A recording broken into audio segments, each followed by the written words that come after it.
Have you noticed that in professional meetings, the most respected individuals often speak less, but communicate with much greater clarity? I agree, Audrey.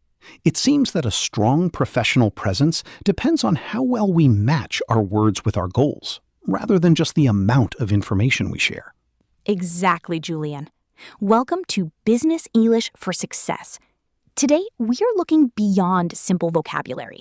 We are exploring how to improve your professional communication through 5 specific focus areas. We will discuss everything from how you contribute to a briefing to how you share your expertise in your industry. We will look at the purpose of each conversation before practicing the actual phrases. Let's move to our first topic, building a professional presence that encourages others to listen. Let's look at our first scenario. Imagine you are in a professional briefing where several ideas are being shared at once. The environment is active and everyone is participating. Your goal is to share a professional observation and ensure it is considered carefully by the team. In this situation, a common reaction is to wait for a small gap and speak quickly. However, a more professional approach is to use a moment of reflection. By pausing for a moment before you speak, you create a natural opportunity for others to listen. Exactly, Julian. We also focus on professional composure. This means speaking with a steady tone and choosing clear, meaningful words. Instead of adding to the noise, you provide a helpful focus for the discussion. Let's observe how to use this technique effectively. Pay attention to the clear choice of words that help shift the focus of the meeting. I have been following the various points shared so far. While the current focus is on immediate tasks, I believe it is beneficial to pause and consider the long-term development of this project. That is a valid observation, Audrey. How do you suggest we coordinate this with our current resources? My recommendation is, first, to establish a clear plan for sustainable progress. By refining our main objectives now, we ensure that every following step is well-organized and efficient. I appreciate the clarity of that perspective. It provides a helpful balance to our daily planning. I am glad we agree. Shall we review the specific details that will support this long-term plan? Certainly. Let's proceed with that review. Notice the phrase, "I believe it is helpful to consider." This is a professional invitation to move from a fast-paced discussion to a more thoughtful level. Exactly. And by using professional terms like development, plan, and sustainable progress, Audrey showed expertise in a polite way. She used a composed tone to guide the conversation toward a professional result. Contributing your ideas is just the beginning. But how do you ensure your words stay clear and professional in every formal setting? In our next situation, we will look at how to use descriptive language to share a clear project direction that others can easily understand. Now, let's move to a situation that many of us face. Imagine you are presenting a new project or a long-term goal. Often, we focus too much on data and numbers. To gain support from your team, they need a clear understanding of the final result. Exactly, Audrey. Instead of using abstract terms, we use descriptive language. These are words that describe professional stability and clarity. For example, instead of just saying, "I have a plan," you say, "I am committed to a clear project map." The phrase "committed to" shows your professional responsibility. It demonstrates your confidence in the project through your choice of words. It makes your vision practical for everyone in the room. Let's see how Julian and Audrey use these specific words to make a proposal feel professional and well-prepared. I've put a lot of thought into our goals for next year. What I'm showing you here is not just a list of tasks, but a project map that I'm fully committed to for our team's growth. I can see the direction you're suggesting, Audrey, but how do we handle the practical steps in the first 3 months? That's a fair point. My focus is on building a professional starting point. We will begin by improving the current steps in our workflow. Once that foundation is organized, we can move toward the main targets we discussed. I like the way you've organized this. It feels much more practical than the previous versions. I appreciate that. I want us to look back in 6 months and see a very different result in our department, one where our operational efficiency becomes clear in every report. Let's share this project direction with the rest of the team. I think they will appreciate the clarity. Notice how we used words like project map, professional starting point, and organized foundation. These words help the listener form a clear mental understanding. They make your ideas feel professional and concrete, rather than just general comments. And when Audrey said, "I am committed to," she was showing her professional leadership. She didn't need to make excessive promises. The language itself felt reliable and appropriate for business. Having a clear vision is helpful, but what happens when people have different views? In our next part, we will discuss professional understanding. We will show you how to consider the logic of others to find a common way forward, even in a detailed discussion. Moving on to our third scenario. Sometimes you might find yourself in a discussion where the other person seems hesitant or has a different point of view. Instead of repeating your own ideas, the goal here is to build a professional connection. This is where we use professional understanding. It is not about personal feelings. It is about showing that you understand the logic and the facts behind their position. Right, Julian. By acknowledging their perspective first, you maintain a professional atmosphere without changing your own objectives. You aren't just listening, you are showing them that their point of view is a valuable part of the decision-making process. This creates professional cooperation rather than a differing viewpoint. Let's listen to how Audrey handles a moment of different opinions by focusing on the logic of the other person.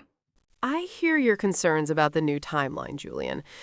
It sounds like your main priority is maintaining the quality of our results during the transition. Is that correct? Yes, Audrey. I'm concerned that if we move too fast, we might overlook some important details in the final report. I appreciate that focus on quality. From your perspective, a steady pace ensures we stay aligned with our professional standards. I agree that our reputation for accuracy is something we should maintain. I'm glad we see it the same way. So how do we balance the deadline with that need for accuracy? Perhaps we can look at a middle ground. What if we improve the internal review process first? This way we can maintain the speed without losing the quality you're concerned about.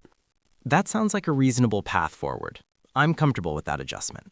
Notice what happened there. I didn't say, "I understand how you feel."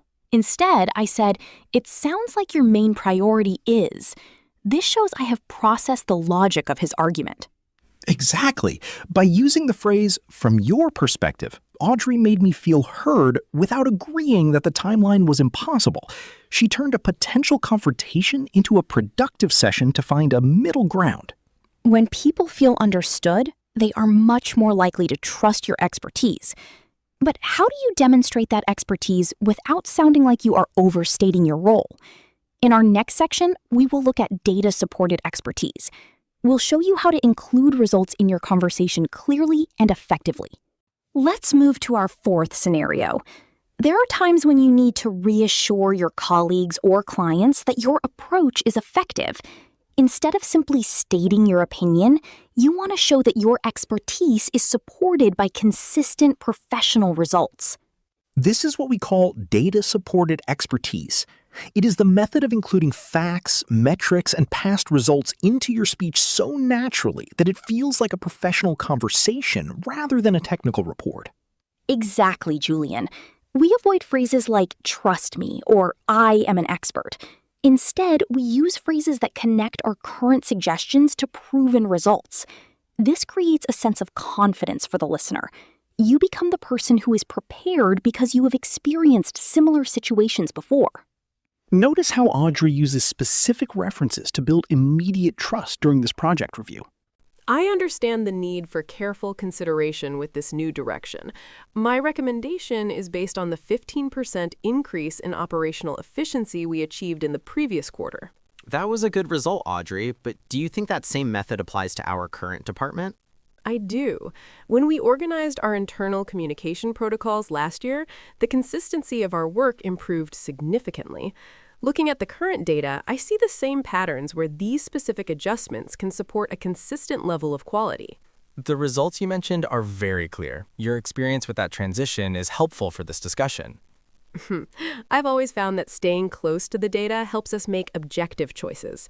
I'm happy to share the detailed breakdown of those previous metrics if it helps the team feel more comfortable with this path. I think that would be very helpful. It gives us a firm place to start from. Did you see how the expertise was shared? I used the phrase, "my recommendation is based on." This immediately moves the conversation from personal opinion to objective facts. And by mentioning the same patterns, Audrey showed that she is using her professional observation skills. It makes her authority feel quiet but very reliable. Once you have established your expertise with facts, you are ready for the final step. How do you move from sharing individual insights to providing a clear, collaborative direction for your team? In our final part, we will explore how to refine your professional perspective. We will show you how to frame a situation so that everyone can work together toward a clear professional result. We have reached our final and most advanced scenario. Imagine your department is facing a new development in the industry or a shift in company direction. Most people see this as a significant transition. A professional leader, however, is someone who can look at the same facts and provide a clear, positive perspective for the team. This technique is called redefining the focus. Instead of discussing what is changing, we talk about the new professional standards we are creating. Exactly, Julian. You don't ignore the facts, but you change the language around them. By using terms like professional coordination and long-term value, you show your colleagues that this change is an opportunity to improve our professional position. This is how you provide leadership through clear communication. Let's observe how Audrey takes a significant industry shift and turns it into a clear professional direction for the organization. I've been looking at the recent changes in our sector. While some might see these new regulations as a challenge, I believe we should view this as an opportunity to refine our professional approach for our industry. That is an interesting way to put it, Audrey. Most of the team is focused on the extra steps we have to take now. I understand that. But if we look at it from a broader perspective, these changes actually help us ensure a much higher level of quality. By adopting these protocols early, we aren't just following rules, we are building more sustainable value for our clients. So you're saying this shift makes our work more reliable in the long run? Precisely. This is about professional coordination with the future of the market. Instead of seeing a difficulty, I see a chance for us to refine our internal processes and provide a model for others to follow. I agree. Looking at it as a new standard definitely feels more constructive than just reacting to a change. Notice the shift in language. I use the phrase, "I believe we should view this as an opportunity to set a new standard." This immediately encourages the team to move toward a more professional, forward-thinking conversation. And by replacing words like challenges with long-term value and professional coordination, Audrey provided a sense of purpose. She didn't make excessive promises, she simply changed the logic of the situation to show leadership. We have gone from finding our voice to leading the conversation. But to truly refine these levels of professional communication, you need to practice the rhythm and emphasis of these phrases. Stay with us for the final part of our session, where we will go through a step-by-step practice to make these techniques part of your natural professional presence. Now that we have discussed the purpose of these professional interactions, it is time to help you remember these phrases naturally. We have selected the key phrases from each situation. Please repeat after me. Focus on the steady rhythm and the professional emphasis in each sentence. Let's begin. I believe it is beneficial to pause and consider the long-term development of this project. I believe it is beneficial to pause and consider the long-term development of this project. Very precise. Next sentence. I am committed to a clear project map for our team's growth. I am committed to a clear project map for our team's growth. Excellent. Now let's practice a phrase for professional understanding. From your perspective, a more steady pace ensures we stay aligned with our standards. From your perspective, a more steady pace ensures we stay aligned with our standards. Let's look at data-supported expertise. My recommendation is based on the 15% increase in efficiency we achieved in the previous quarter. My recommendation is based on the 15% increase in efficiency we achieved in the previous quarter. Finally, the leadership approach. I believe we should view this as an opportunity to refine our professional approach for our industry.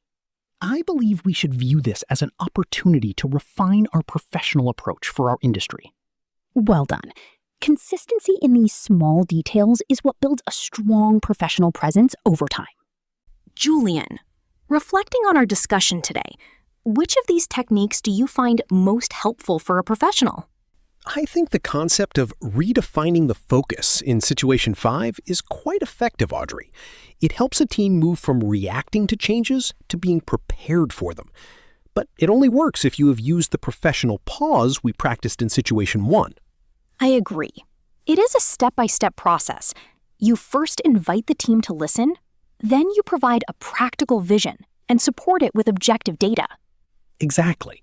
When you combine these layers, you are doing more than just using business English.